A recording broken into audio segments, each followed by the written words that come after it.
Hello everyone. Not long ago, I finally managed to finish the story in Zul'Aman. I finished all the quests, and I think it's my favorite zone so far. There were several very interesting moments. The most exciting part for me was the connections to the Hinterlands and some facts about the elves revealed by the trolls.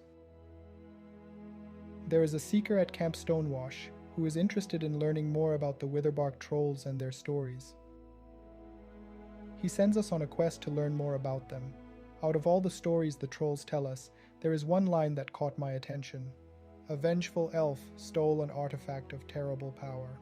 This is not the first time we have received a reference that the elves stole something from the trolls. I'm sure this will not surprise most of you, and many of you probably already know it, but if you have done archaeology in the game, you have definitely come across this artifact.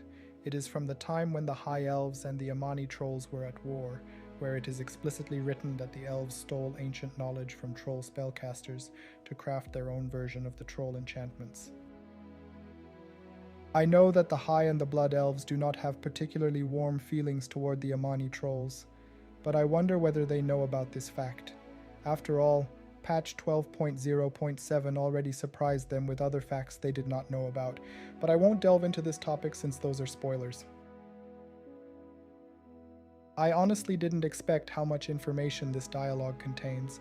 It gives a lot of background about the conflicts between the different tribes in the Hinterlands.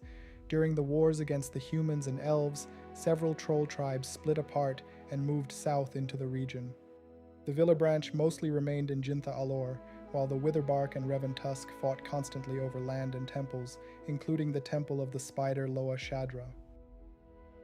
The trolls describe the Witherbark as especially brutal, and say they even used spider venom against their enemies. I honestly did not expect the Revantusk to eventually take control of Jintha Alor for themselves.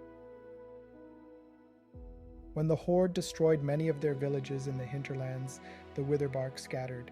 Some fled west, but the dialogue suggests that others may still be hiding among the remaining Witherbark tribes in Zul'Aman, which is why the Revantusk still do not trust them. After a little research, I decided to compare the maps from Classic with Retail, or more specifically, the last major update this map received in Cataclysm. I had always thought that the Vile branch were the bigger problem, not the Witherbark. The Revantusk and the Hinterlands are the only troll tribe there that is part of the Horde. In the northwestern part of the land are Quel'Danil Lodge and Airy Peak. The Wildhammer Dwarves and the High Elves are also in this region and are in conflict with the trolls. Another thing that caught my attention is that the dialogue says the Witherbark left the Hinterlands, which is something we actually see later in Cataclysm, but what confused me is that the text says they went west. In the game, though, we find them in the Arathi Highlands, which should be south or southeast of the Hinterlands. Maybe I am missing something here. In Battle for Azeroth, players also encounter the Witherbark Trolls. Alliance players encounter them through quests given by Ivera Dawnwing. She is an Alliance High Elf stationed in Boralis. I am not completely sure if she is part of the Silver Covenant, but she is definitely working with the Alliance. She not only provides portals back and forth to the Warfront, but also takes part in the story in the Arathi Highlands. She can be seen in Stromgarde Keep together with other Alliance characters. She also sends us on several missions across the region. We fight the Forsaken who are still trying to control Arathi, deal with elementals causing chaos in the Highlands, and clear undead spirits from the ruins of Argarok. We also go against Boulderfist ogres and syndicate agents coming down from the Alterac Mountains, and of course there is also a quest involving the Witherbark Trolls. Ivera mentions that the tribe has a long and bloody history in the Arathi Highlands before telling us to show them how much bloodier things can become. Honestly, this line caught my attention. It feels surprisingly aggressive, especially coming from an elf.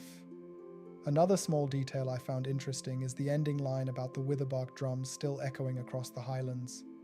It makes the conflict feel old, almost like the hatred between trolls and elves never truly disappeared.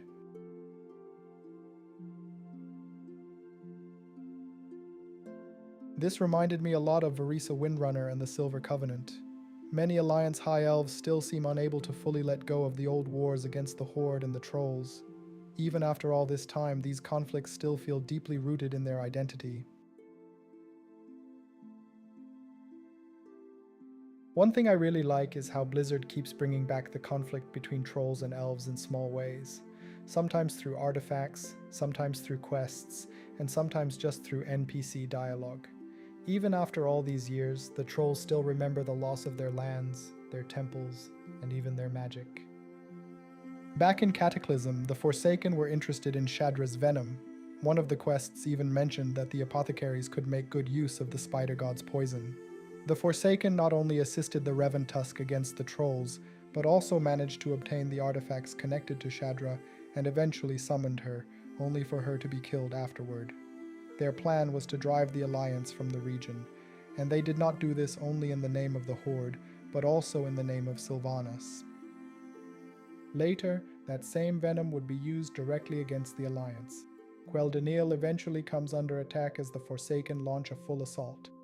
Alliance players are sent to help defend the Lodge, and during the battle we can clearly see Shadra's venom being used against the defenders, but with our help, the Elves and Draenei manage to push the attackers back.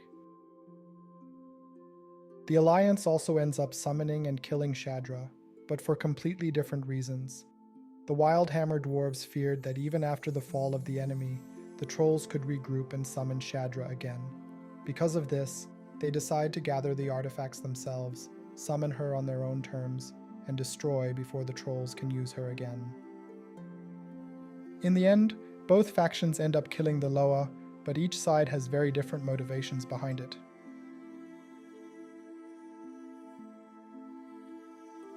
This also brings us back to Midnight, where the Revantusk and the Witherbach work together with us, the player, to bring Shadra back once again.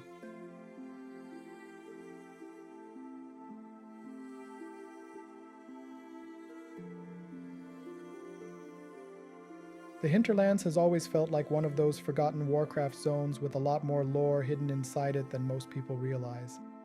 After the references from Midnight, I honestly hope this zone gets an update as well someday.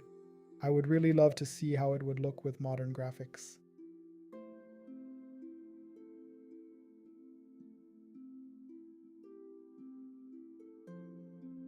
I wish you all the best on your adventures in Azeroth and beyond. Thanks for watching, and I'll see you next time.